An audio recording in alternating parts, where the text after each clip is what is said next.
संपदाम् सर्वबुद्धिप्रकाशाय दीपज्योतिर्जनार्दनः शुभं भवतु कल्याणम् आरोग्यं सुखसम्पदाम् सर्वबुद्धिप्रकाशाय दीपज्योते नमोस्तुते। ओम दीपभैरवाय नमः।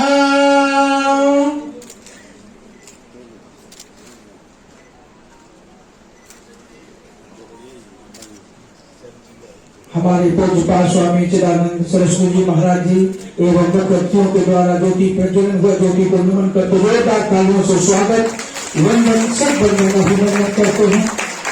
आगे का कार्यक्रम हमारे आदरणीय भक्ता जी जोर से लेकर और अयोध्या धाम तक 6,500 किलोमीटर की श्री राम वन पर काव्य यात्रा रही है और इस यात्रा के अंदर सभी स्थानों पर मैं कह सकता हूँ एक ऐसी अनुभूति कि राम जी हमारे साथ थे और निर्विघ्न यात्रा संपन्न होना ये उसका प्रमाण है कि सारी यात्रा में कोई किसी प्रकार की अप्रिय घटना न होना और हमारे आते ही श्रीलंका के अंदर ऐसा सब कुछ हो गया जो लोगों को तकलीफ दे रहा है। मैं ये प्रमाण ऐसे हैं जो कहीं पर भी आप कोट करेंगे सार्वजनिक हैं। मैंने अपनी घटना बताई। आगे लोगों को क्या संदेश रहेगा? संदेश क्या रहेगा? इसका संदेश यही है कि जिस काम के लिए राम जी वनवास में गए थे समय कम था, मैं बताना चाहता था कि वो गए थे वनवासी लोगों को गले लगाने के लिए और उस वनवासी समाज को गले लगाते हुए उन्होंने संदेश दिया कि ये अपने बंधु हमसे कभी दूर ना हो। ये सच है कि अयोध्या की राजगद्दी राम को राजा तो बना सकती थी पर वनवास ने उन्हें भगवान बना दिया और इस कारण से उन्होंने शबरी के झूठे बेर खाए, केवट की नाव में चढ़े, निषाद को गले लगाया, जटायु का श्राद्ध किया, वानर को लेकर के अपनी सेना बनाई। उन्होंने कोई सीता के हरण होने के बाद में अयोध्या के अंदर संदेश नहीं भेजा भरत कि वो सेना भेजो मेरी पत्नी का हरण हो गया है। उन्होंने उन्हीं वानरों को इकट्ठा करके और सेना बना करके रावण के साथ युद्ध किया। इसमें गिलहरी की भी बात आती है, उसके लिए क्या कहेंगे? गिलहरी तो एक ऐसा प्रतीक है। राम के काम में बड़े से बड़े व्यक्ति का सहयोग, हनुमान जी का भी सहयोग है और छोटे से छोटे व्यक्ति का भी सहयोग किसी भी काम के लिए मिलता है तो उसको भी उतना ही मानिए, उसको भी राम जी उतना ही प्यार देते हैं। यह यात्रा कितने किलोमीटर की रही? 6,500 किलोमीटर की यात्रा रही और कितने दिन में पूर्ण हुई यात्रा? 1.5 महीने। 1.5 महीने तक लोग धर्म से दूर हो रहे हैं, इस पे क्या कहेंगे? धर्म से दूर न हो इसी के लिए मैंने कहा है रामायण टूरिज्म के लिए बच्चों को लेकर के जाइए। जहाँ जहाँ राम जी गए, राम ही एक ऐसा नाम है जिसके कारण से पूरा देश आज भी जुड़ सकता है और भारत ही नहीं विश्व को जोड़ने के लिए भी राम समर्थ है। समय आ गया है, राष्ट्र जागरण धर्म हमारा देश हमें देता है सब कुछ, हम भी तो कुछ देना सीखें।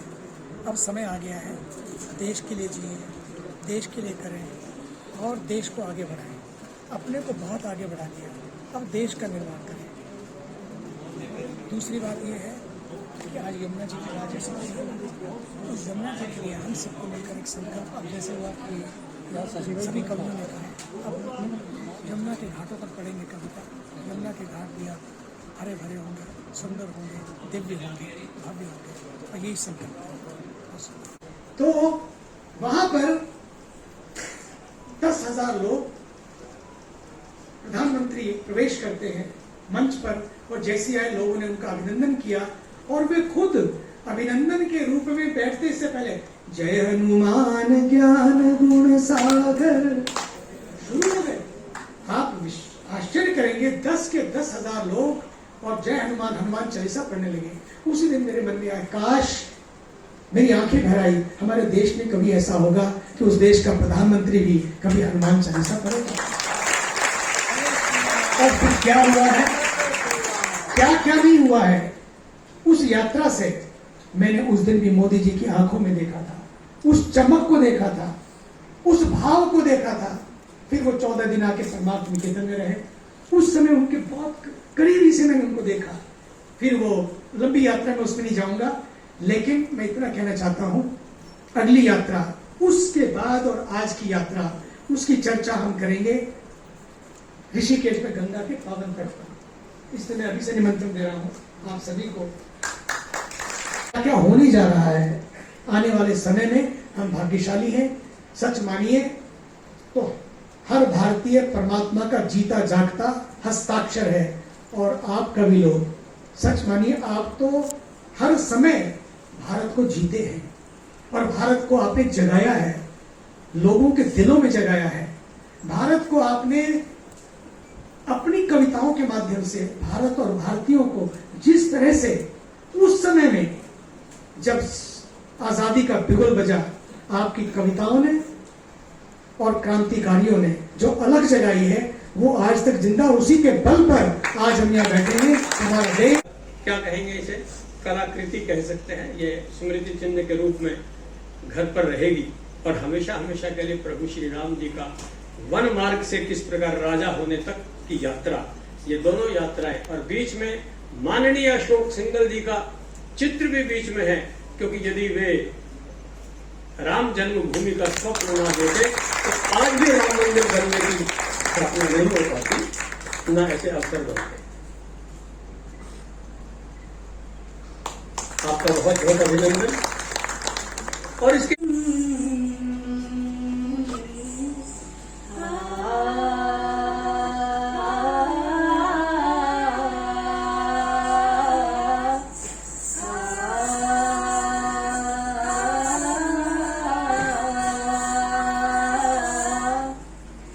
गणनायकाय गणदैवताय गणाध्यक्षाय धीमहि गुणशरीराय गुणमण्डिताय गुणेशानाय धीमहि।